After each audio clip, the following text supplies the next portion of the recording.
Woke M&Ms have returned. The whole place, it was like wokeified. You can't have a moment of just fun without an agenda.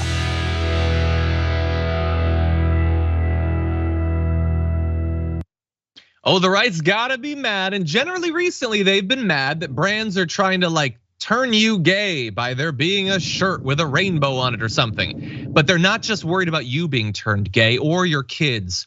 What about your dogs and your cats? Because now they're furious, apparently, that PetSmart has a pride line. Yep, the pet store. Take a look at this. This is the You Are Loved collection. How dare they? So you can see it's like bandanas and stuff for your dog.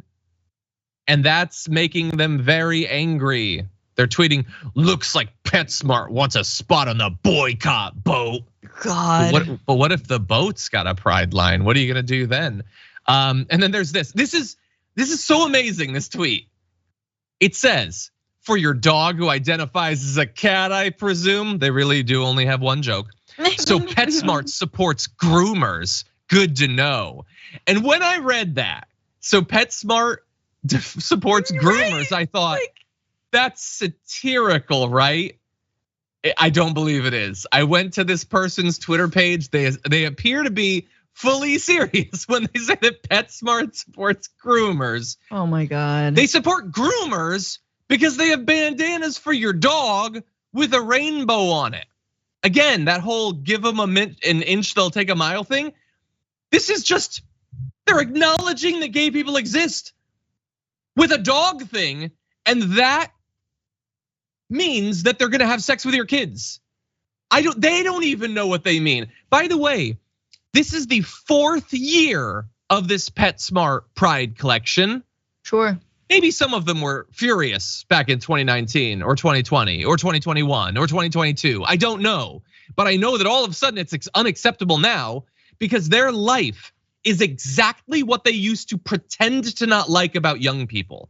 They're snowflakes, they get triggered, they're just looking for stuff to be mad about. You guys are literally going store to store, just desperately hoping to find a rainbow to pee your khakis over. Yeah. It's not hurting you, it's not hurting your dog. Your dog doesn't know what a rainbow is. It doesn't mean anything to your kitten. What do you think? Well, first of all, this would be an incredible parody account making fun of right-wingers if they weren't so just terribly honest about being outraged. Like, you made 2 really funny like puns. You know, you made the groomers pun and then the dog must be a cat. That's funny if you're sort of mocking the right wing, but no, you are that. It's so insane. And okay, this is what I wanted to say. So yes, the idea of canceling people, I believe predates the year 2016, right? Predates the election of Donald Trump, but it was definitely reappropriated. Maybe even from queer culture, maybe even from like queer Black culture, who like said cancel this, that, right? I think it was on Empire at some point or something.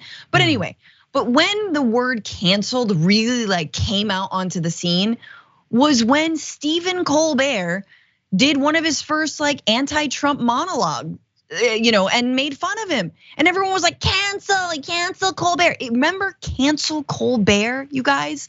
Vaguely, yeah. The right, what I'm trying to say is the right invented cancel culture. The right made it get like absolutely turbocharged it because of the Trump administration and how fragile they are about their fragile emperor who wears no clothes. Like that is what it was. And so now it makes perfect sense. You want a spot on the boycott boat, right? These are people who are boycotting all kinds of brands because they dare to do anything for Pride Month, and yet they're against cancel culture. Yeah. I mean, I'm so tired of this.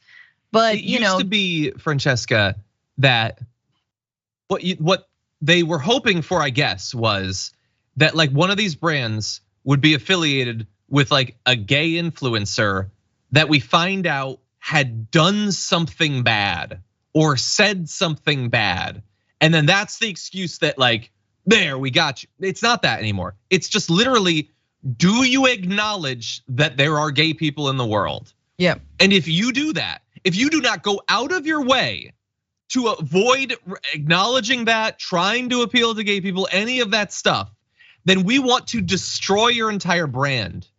That is such a, like, it is impossible to articulate how far beyond any other standard for boycotts we've ever seen before that is. Yeah, that is I do think sheer madness, and it's designed madness. Some of these people are so stupid and have such boring lives that this is really what they think about the world. But for a lot of them, this is clearly designed to be a constantly ever-evolving distraction from the fact that the Republicans have taken over Congress and are not gonna do a single thing for any of these Republicans. They don't want conservatives to see that. And how are they gonna see it when they're so focused on Fido becoming bi? They're gonna be distracted by it. By the way, Fido is definitely bi. Like, I think you can tell when a dog is gay. I definitely think there are gay and lesbian dogs. They're non-binary dogs and cats. Like, my cat obviously is gay because she's super in love with me. You know what I mean? I'm like, calm down. Whoa, I'll be here. You don't have to just like snuggle at every moment. Stop bringing me so many toys. My cat is super gay for me. But yeah, and everyone needs to know that. Step off. Yeah, I just think so. God, it's got to be exhausting being one of these people and getting worked up over the fact that some percentage of the world is gay or bi or lesbian or queer or two-spirit or I don't know, whatever, trans, whatever. Those people exist. They just exist. But it's not even that, John. They want the world to be a safe space. They want the whole globe to be a safe space from the reality that they have gone out of their way by watching right-wing media to make themselves uncomfortable about things that there's no objective reason they should be uncomfortable about. Yeah. They have made themselves overly sensitive about things to feel better, to feel superior.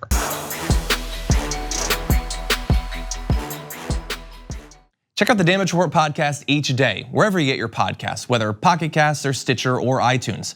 You can join me as I give you the news and stories you want, with a range of co-hosts and interview guests jumping in on the fun each day. Again, that's the Damage Report, wherever you get your podcasts. And if you get them at iTunes, don't forget to rate and review. Sometimes I'll read them live on the show.